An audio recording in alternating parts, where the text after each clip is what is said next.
So I'm especially delighted to welcome this fabulous panel into the room, 4 dynamic diamond leaders. So starting to my immediate left, we have Minister Bokgolo Kenewendo, the Minister for Botswana for Minerals and Energy. We have Al Cook. A spontaneous round of applause. It's a good day so far. We then have Al Cook, who is the CEO of De Beers Group.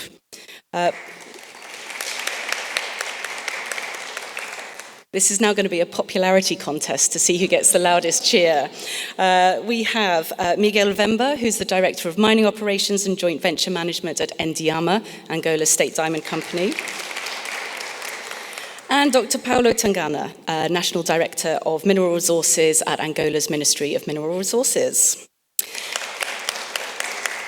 So welcome all of you. Thank you so much for joining me on the stage this afternoon. Now, I'm conscious that we're in a bit of a post-lunch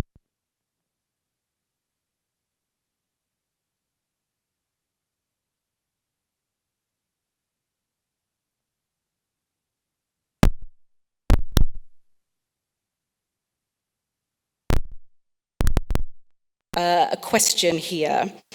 Because everyone here in the room, I think, and anyone who's paid the slightest bit of attention to the diamond world will know that the sector has been going through some challenging times. Now, we've had some things to celebrate. Yesterday, we had some really positive news, which I won't steal the thunder again, but some positive news on the diamond industry in Botswana. And we've heard this morning with the government of Angola some really great, exciting news as well. So sprinkles of positivity, but overall, I think we would agree that there's some challenging times that we've been experiencing. So I'd really like to ask each of you in turn to characterize, really, from your perspective, what do you see as happening in the diamond industry that is so problematic, that has been challenging? And Minister, maybe I can start with you. Well, thank you. Thank you very much, Amma, and glad to be on this panel with everyone here. And good afternoon. You know, she gave us a challenge to see if we can beat the post-lunch slump, so we're going to keep trying. Yeah. So there have been several challenges to the diamond sector, but more structural. I think the industry is just going through some structural challenges or changes, really, that we have to adapt to.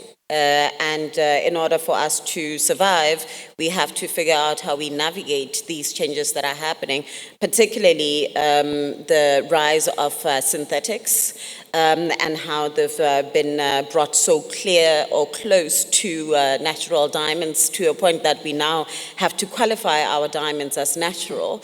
So that is a serious threat to our diamonds, and it has posed challenges to the revenues generated from that. And then the second issue is what's happening around the world with global markets. So the sluggish growth in China.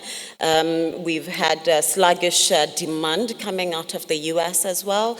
And just, navigating the changes of consumer behavior, particularly in relation to luxury goods. Are the younger generations really interested in or relate to luxury goods? So we have to think a little bit more about how we adjust to that or help to change consumer behavior in that space. And then lastly, it's also just that economic growth around the world hasn't been doing well. So the diamond industry being right at the top of luxury gets affected by that. So we have to adjust to those 3 to 4 challenges, and because when we do, they're structural. They're structural. We can't necessarily get rid of synthetics altogether, but we have to figure out how we separate or differentiate the products and ensure that we are rebuilding in a much better fashion. Great, thank you. That's a really comprehensive answer. So the challenge to the rest of the panel is build on that one. So Al, challenge thrown, please accept. Thanks very much. I think the Minister put it very well. There's a series of challenges out there, and if we look, the demand for diamond has fallen quite substantially over the last 2 years. I think what we need to do is avoid spreading out in multiple directions and focus on one particular factor, which is one that the Minister mentioned, and that's synthetic or lab-grown diamond, particularly in the United States. I think that there are actions that we need to take on this that we haven't sufficiently addressed. To me, it's a little bit like you have the Mona Lisa hanging in the Louvre, and someone works out you can make posters of the Mona Lisa and sells them on Amazon. But instead of selling them for the price of a poster, $6, they sell them at a price related to the price of the Mona Lisa. So they say, look, yeah, this is a bit different from the Mona Lisa, but it's got some advantages as well. It's much newer. And therefore, the price that we sell our posters at should be related to the price of the Mona Lisa. It's not true, but that's essentially what's happened. And I think we need to speak up as an industry to address that, because the people who produce the posters of the Mona Lisa are certainly not going to tell their customers that.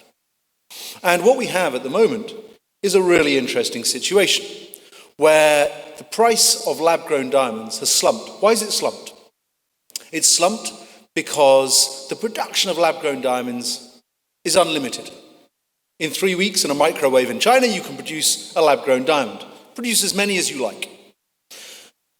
The wholesale market has worked that out, and the price of lab-grown diamonds has tumbled to the extent where now you can buy 20 lab-grown diamonds for the price of one natural diamond, because people still understand that natural diamonds are extremely rare. But if you go into a store in the United States, in Houston or Chicago or New York, will you hear that from a jeweler? Or will you hear the story that the poster of the Mona Lisa isn't equivalent to the Mona Lisa? Take your pick, they both have their advantages. And that's the bit where I think we should really focus our attention. We need to tell the story of the difference between a natural diamond created over 1 billion years, bringing tremendous good to countries like Botswana and Angola, recovered at extraordinary cost and with extraordinary delicacy, brought out of the ground in an ethical and sustainable manner, versus something churned out of microwaves. And if we don't tell that story, it's our problem, not the problem for the lab-grown diamonds. I think there's a really powerful story to be told. But if we don't tell it, we're going to get ourselves into problems. One, it's going to be a long time before people work it out. But secondly, there is a real risk, particularly in the United States, that consumers will say, my goodness, I've been sold a lab-grown diamond. I might have spent $2,000 or $3,000 on it, and I've just found out it's worthless, absolutely worthless. And if we have that destruction of trust in jewelers, in diamonds as a whole, then we've got a real problem. So we need to turn all our attention to focus on the differentiation between lab-grown diamonds and natural diamonds. As the Minister says, they've both got their role. Maybe you could cover a pair of shoes in lab-grown diamonds. We certainly put them on the edge of drilling bits. But they are not equivalent. One is rare, one is natural, one takes 1 billion years to produce, one day will run out. One is not rare, one is cheap to produce, one is mass-produced, and one will never run out. And it's up to us to tell that story. All right. Fantastic, thank you. So friends from Angola at the far end of the panel, we've covered a lot of ground already. Miguel, how does it look from your perspective? Well, I certainly do agree with what El has just said. We need to tell the story. And when I look at the diamond market and when I delve into the heart of the Africa diamond mining industry, we realize that we're not just selling stones. We are selling aspirations. We are selling a sense of hope. We are selling a sense of status.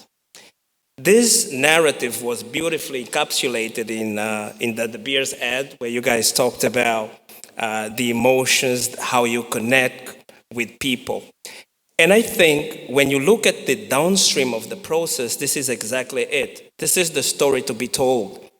In the synthetic diamond world, we are selling crystal lattice, which has 3.2 grams per cubic centimeter density, that has a 2.4 refractive, which looks a lot like what we do sell.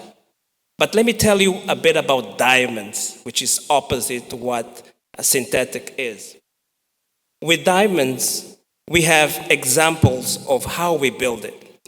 The infrastructure development it enables, the educational opportunities it creates, the communities it uplifts. So the real value of the diamond is not merely in its sparkle, but rather in the story it tells, a story of hope, a story of transformation, a story of growth. And I think this is what we need to start linking to our consumer base. This differentiation of what we exactly do. Because the true value of a diamond is not in the carats and the price per carat, right? The real value of a diamond is in the hands of those folks that mine it, the lives it sustains, and the communities it helps empower. That's what a diamond is, which is completely opposite to what alchemy of the synthetic world does to the industry. Thank you. Passionately said. Paolo, is there anything to add to answer this question about the challenges in the industry? And we'll come on in a second to really pick up these threads here that you've been talking about in terms of what can be done to address these challenges. Well, I'll just add on the government's perspective. Well, I know that my colleagues already here said that it's a luxury commodity. Yes, it is. And for us in Angola, we consider it to be a strategic mineral, but it's strategic as a source of revenue, so that from those revenue you can invest on social and economic development of our country. Other story other thing that I have to discuss is about the geopolitical situation that we are facing currently in the world, because as I said before, being a luxury commodity, but when the world is facing some wars, as we are understanding that Russia and Ukraine and other countries like USA are involved in wars, so it provides a feeling of threats, of uncertainty. And when that happens, normally consumers, they don't buy diamond. They prefer to use their financial resources for those things that really matter to survive, like in food and health, education, and so forth. The other point that I want to discuss about traceability, well, now I connect traceability with the story to be told, so that the end consumer, when they know from where the diamond was acquired and until we produce the jewelry that we are used to show, as my colleague said, to show status, then we have at the moment a big challenge to invest. But not all of us have got enough financial resources to invest in that technology, because the technology is not that cheap. Now, what I would like to advance here is to find cheaper technologies so that small producer of diamond can also have that technology and tell the right story about natural diamonds, being it be threatened at the moment by the synthetic diamonds. Getting into challenge. Well, nowadays, we know that the operational cost seems to be higher compared to the US carats per US dollars. So this is a challenge. We have to understand or find a solution to overcome that. Maybe do more marketing in terms of natural diamonds, what it carries in terms of feelings, how it's impacting in the life of those people who are not price sensitive, which are less percentage around the world compared to those who suffer more in terms of social and economic situations. The last point I would say is that representing a government, we are getting less financial resources from diamond. That's put some constraints on our goals to improve the socio-economic situation of our population. Thank you. Thank you. So look, I think we've introduced this issue in a pretty comprehensive way. 4 very different answers, but actually all saying very much the same thing. And I think there's strong alignment about understanding the source and the scale of the challenge. Sometimes in these sort of tricky moments, we see that there's a temptation to each go down a separate path to find the solution. But what we see is history is littered with more examples of success where people have worked together. And I'd really like to get a sense of how you see industry and government being able to partner, being able to work together, come together to really address these challenges and revive and re-inspire the diamond industry. So Al, I wonder if I might ask you to start on that one. I first of all very much agree with the premise that we need to work together. And I think that the conclusion of negotiations between De Beers and Botswana, announced earlier this week, provides us with a wonderful opportunity to work together. All that time we've spent, 5.5 years negotiating, all that effort, we can now dedicate to increasing the desire across the world for natural diamonds. But it needs to go beyond that. I think that ethical diamond producers, countries and companies, whether companies in South Africa, Botswana, or countries, Angola, Botswana, Namibia, South Africa, need to work together in order to increase the marketing of natural diamonds. And the wonderful thing is we don't have to create this from scratch. We've got a Natural Diamond Council, and if we can work through them for all our collective good, that to me is a great place to start. Now, I think we've actually got a few things in our favour. I think that the world, particularly Generation Z and millennials, has a growing desire for authenticity. They've had enough of their synthetics, their AI. They want the real thing. So this is a great time to deliver them the real thing. For the first time in human history, we can trace a diamond, and we can tell people in consumer markets, in the United States, where their diamond is from. This diamond is from Angola, that diamond is from Botswana. We could never do that before. We just said this diamond is from somewhere. So adding to that need for authenticity, for the first time in human history, we have the ability to tell people about the country their diamond is from. And then you can begin to tell the story from Angola, from Botswana, about the good that's done. The third thing we have is, as of this month, we will be launching a tool which in 3 seconds tells you whether a diamond is natural or lab-grown. We're in a situation at the moment where half of all Americans believe you can't tell the difference. In fact, a lot of people buy a lab-grown and tell their friends it's a natural. We need to be in a place where we demonstrate that these are different stones. They're made in different ways, they have different properties, and they react in different ways. So therefore, you can tell the difference. If you bring those 3 things together, you have the basis of an extraordinary marketing campaign that unites Angola, unites Botswana, unites all the diamond producers, all the natural diamond producers. And we need to work through the Natural Diamond Council to tell that story. This isn't so much a marketing campaign. This is simply a campaign to tell the truth after a long period where that truth has got very obscured. Excellent, thank you. Miguel, what are your thoughts on working together across government, across industry, and how we might be able to do this? That's the only way forward, let me put it this way. And I hope that we can leave here in this session with a commitment, a true commitment to work together. We need to sign something when we leave this panel. But let me just put a bit of perspective on this, right? When we see what's happening, particularly to the price dynamics, right? This is an inventory problem. And inventory problems are well known. And it feels a bit strange to be speaking about this here because, De Beers essentially invented the playbook on inventory management, and I'll be preaching to the choir in saying this, right? But throughout, since its inception in 1888, and for almost half a century, De Beers had a system in which not only the supply was controlled, but it was adapted to the demand, right? As De Beers started losing its market share, that went from 90% all the way to 40% thereabouts right now, and we'll see with the Botswana deal if it goes a bit high. What was also lost was this coordination between what the client base actually wants and how much we can supply.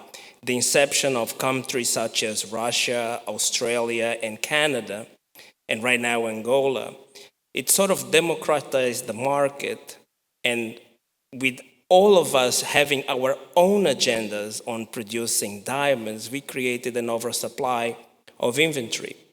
On top of that, we also stopped doing the marketing campaigns, right? Al in an earlier session said, who remembers the Diamond is Forever campaign? I would even go further and ask the room, do you remember any other campaign? We stopped marketing. We stopped marketing, we stopped creating the demand, we oversupplied the market in an uncoordinated fashion, and this is the end result of what we essentially got. This is the same as a frog in a boiling water pan. You know, this is the output of our actions. But we can course correct. The course correction is arithmetical, and it starts with getting together and assuming the leadership in how we mine both ethically and how we distribute, how we supply. That will not happen if we all have a separate agenda. Al already mentioned here using the Natural Diamond Council as a starting point, but there is more. There is more on this agenda. We need to exercise the empathy to understand what the other players in the market, the other major players in the market want. And the only place, the only forum we're gonna put the thought together is if we come together. Because one last thing that I will say, again, I will never compare a synthetic with a diamond, simply because I believe passionately about that behind every diamond, there is a journey of transformation. No such thing happens in the lab. Thank you. Excellent, thank you. Minister, perhaps I can turn to you and ask that same question about partnership and government and industry working together. It feels incredibly relevant for a country like Botswana that is so synonymous with those two things. Certainly, and I think since we have what is perhaps the largest triple P in the world, what the impact that it has generated in Botswana is what we can point to show what happens when private sector and government collaborate. And being able to announce yesterday that we have concluded on our negotiations and now we can work together with other partners to really start focusing on charting a way forward through the structural issues that I spoke to a little earlier. And one of the issues that we have to deal with quite urgently is the certification process of near gems and synthetics to make sure that it does not in any form come close to the certification process of natural diamonds. And I think that this is one of the things that really bring confusion to the market.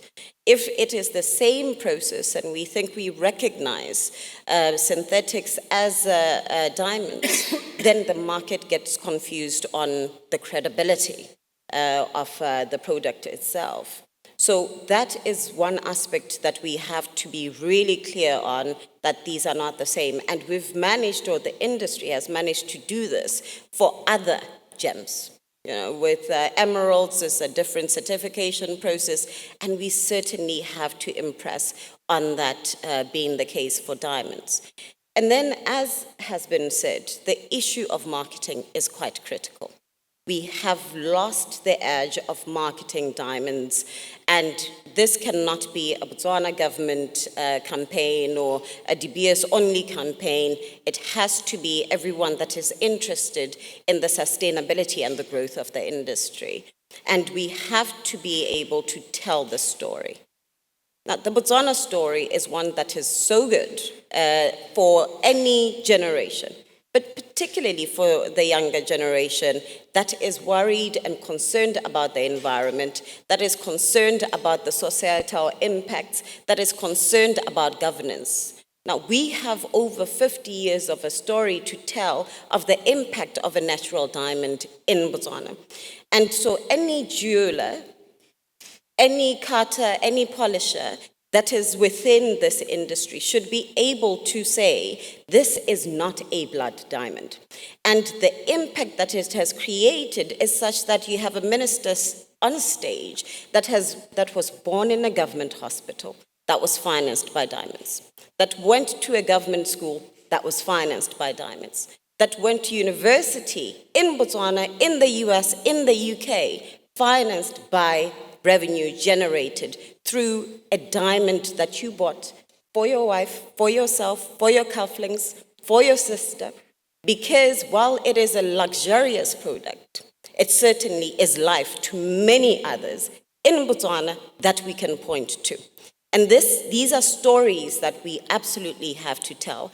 And our president most recently said we need to be really aggressive with the marketing strategy that is associated, in particular, with Botswana diamonds, because this is a story that anyone can connect to if they care. Because you cannot have that same story with a lab-grown diamond. And I say that because you look at the revenue generated from a synthetic, it goes all back to one corporation. You cannot trace the impact that it creates in community, and that is very important. And then the last thing here that we have to collaborate on is recognizing the industry as an anchor in the broader economic development imperative. It can't just be that we want to see the industry grow. We have to be responsible corporate citizens and ensure that there are linkages that we're creating in the ecosystem and in the economies, and we are seeing a complete upliftment of economies, and it's not only one sector that is working. And in order to do that, it's also about inventory management. We can't flood the market while we are also preaching that the revenue generated from every diamond counts towards our development. So how we manage inventory will be quite critical to also ensuring that we are getting the best value out of those diamonds and therefore delivering the best impact to the communities. But if we miss out on that, what I usually say is then we're discounting the impact that we could generate in the communities. Fantastic, thank you. If I might stay with you, because I think we're all conscious that you are still in your first 100 days as a government, yes. And a very strong mandate and many challenging goals to meet. Part of what your government has been talking about is these concepts of equality, thinking about the voice of the future generations, both of which feel very relevant when we're talking about diamonds. Right. You've touched quite a bit on that actually in that last answer, but I just wondered, you're looking very clearly through that lens of those concepts, how do you see diamonds playing that future part for the country? We hear a lot about the importance of diversification of the economy as well. But where does diamonds sit, and how, as a country and as a sector, do we make sure that Botswana stays on this bright, shining, resilient, equal path for the future? That is totally important. And I think we might have mentioned this yesterday at the press conference, that this is an agreement for the future. It's an agreement to secure the future. And you can only really talk about securing the future for certain generations. And it's about young people, it's about their role in the industry, but it's about what the industry can do to ensure that they actually have a future to inherit and a country to inherit.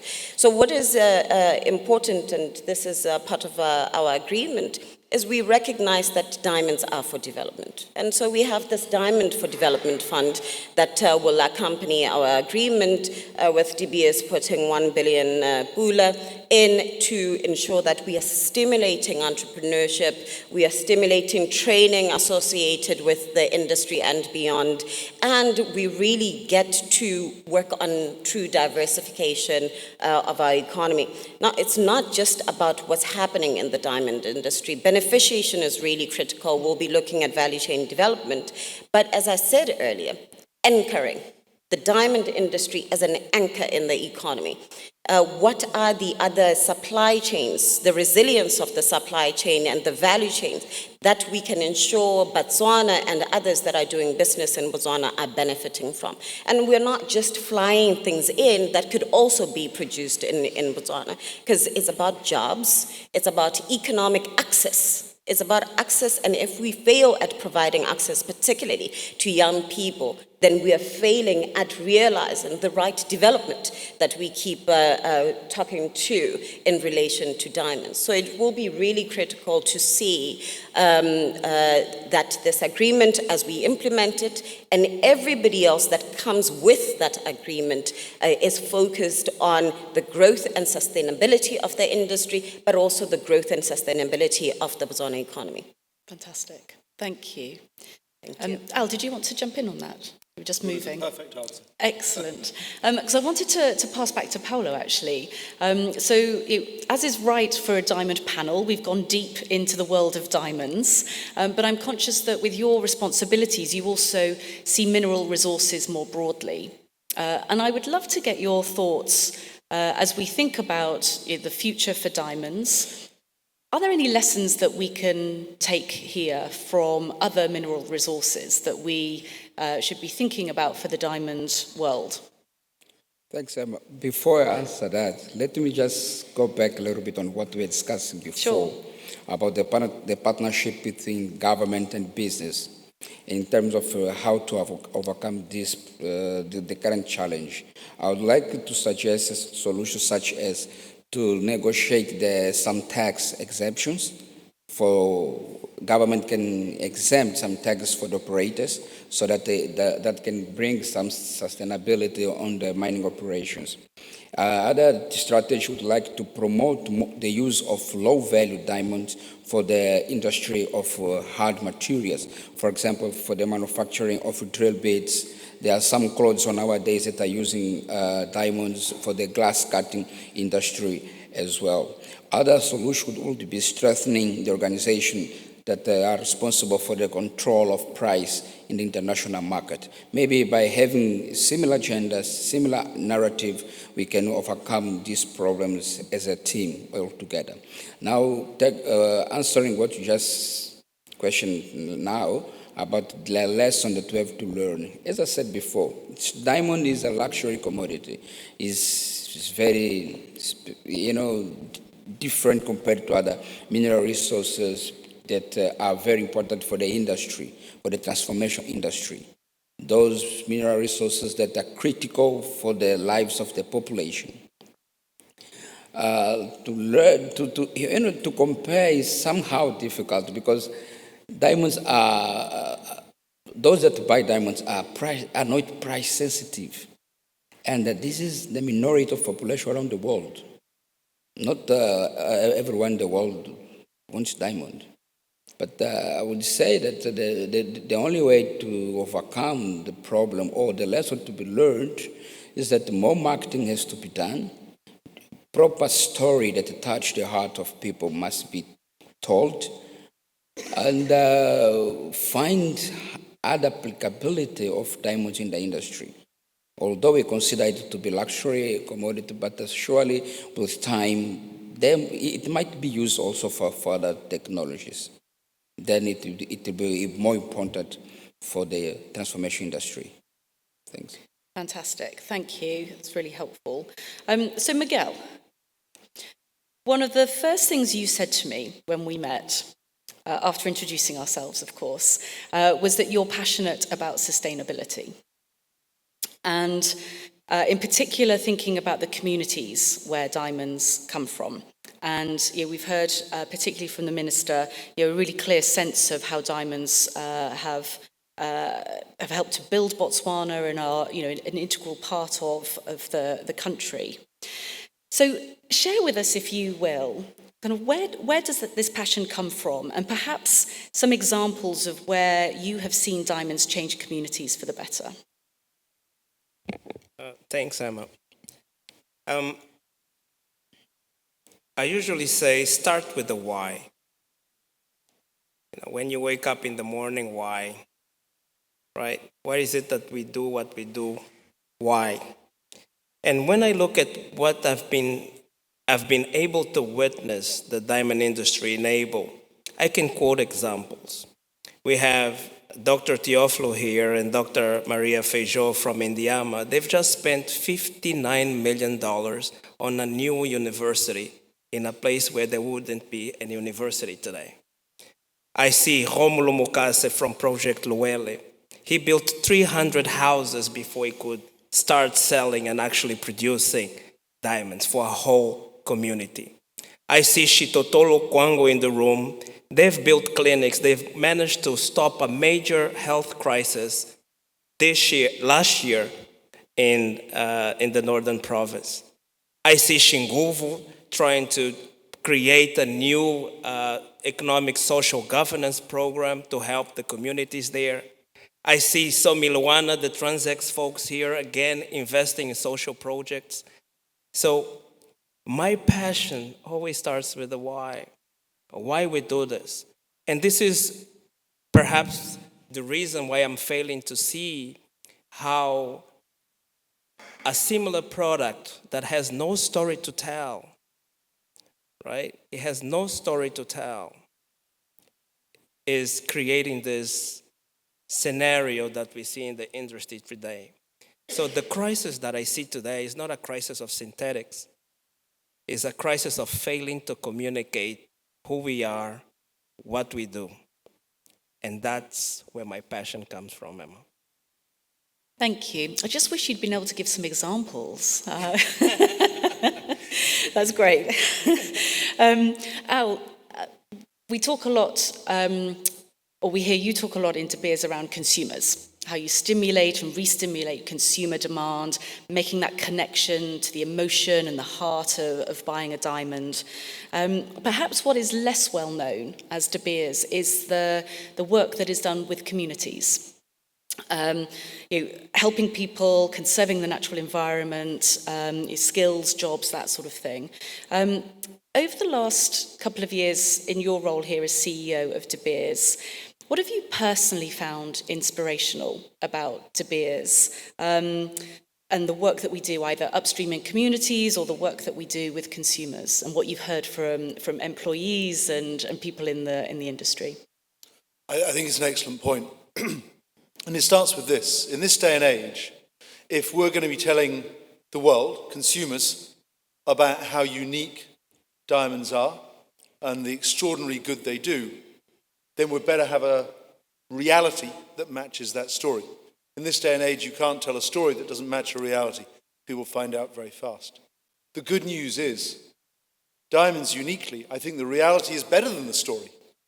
That actually, when I hear the minister talking about the opportunities that diamonds have given her in life, when I hear our representative from Angola, Miguel, pointing out people from the audience whose lives have been transformed by diamonds and who are now transforming others' lives through diamonds, that really is there.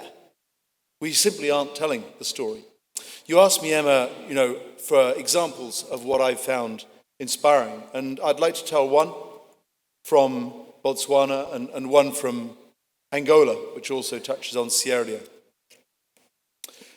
In Botswana, the story I find most inspiring is something that, 3 words that the minister mentioned: diamonds for development.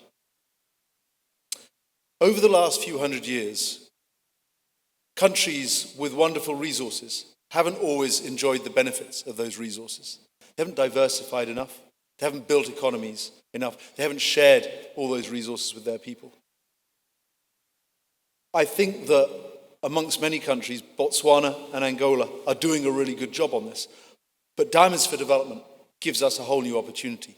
It's the first time, in my knowledge, that a government has come to a company and said, we don't just want your funds, we want your capabilities, we want your muscle, we want your hearts, and we want your heads, and we want you to work with us to leverage those funds for the benefit of the people of our country.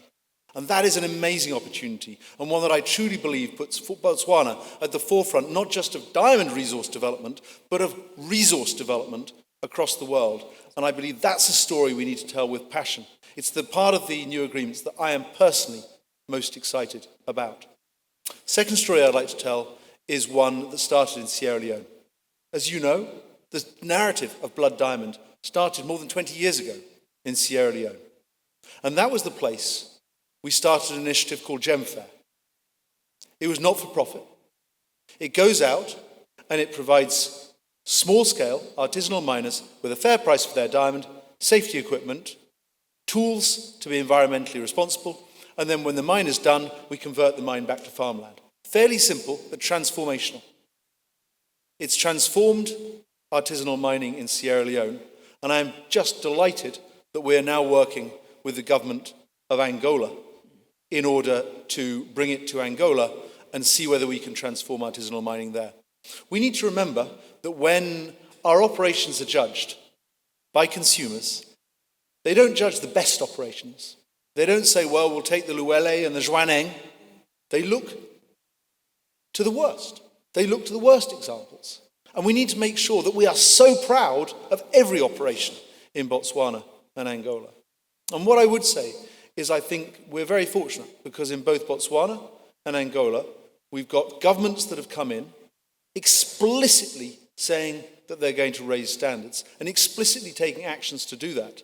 And I think if people in America, in Europe, in China and India can see the ambition that Angola and Botswana epitomize, led by transforming presidents and outstanding ministers and great teams, that gives me huge optimism that those examples that I quote, Diamonds for Development and GemFair, are just the beginning. Go, Minister. Thanks. I was just thinking about a chat I had last week on that, sometimes these stories that you're telling are not sexy and they're not great for marketing. So I just want to say, they also look really nice. They also look so nice, and we are investing in the right technology and innovative ways of mining diamonds to ensure that we get some of the biggest and rarest stones, just so that they can look much nicer as well, and they can be more appealing to the market. And it was really nice to go to the Graf store and see this beautiful necklace that was made through one of Botswana stones, Botswana diamonds, and it was an exquisite piece to look at. I've also seen one in Switzerland, really exquisite piece to see, to bequeath to the next generation. It captures value and it captures wealth. And it's another aspect that we certainly have to share, the improvements that we're making to ensure that the consumer also gets the best good possible. And we're looking forward to doing that with the expansion of Johnning into Cut 9 and of course with the expansion of Orapa into Cut 3 to make sure that the innovations, the technologies that we use also guarantee the customer, the consumer, that they are getting the best product possible and that it will look really nice, it will store value, and it will store wealth. And that it continues to sell that beautiful love story or a much more sexy story to a consumer that will be captivating. Well, look, that seems like the perfect way to draw this panel to a close. Beautiful remarks, and thank you to all of my panelists. I think what I have taken away from this, and I hope you've all enjoyed this experience as well, is the importance of telling the stories. But even more important than that the reality that eclipses those amazing stories. That is just, it's so powerful, I think. The importance of partnerships, and what we've got on this panel here are really clear examples of partnerships going back many years, and not being complacent about those partnerships, but really seeing opportunities to continue to build and to innovate. And this combination that the future is bright, the future is exciting, because of this combination of people working in the industry and the technology that they design and then use to continue to excel and make these beautiful products that everyone here on this panel is so passionate about. So please, audience, join me in thanking our panelists in the traditional way by putting your hands together. Thank you.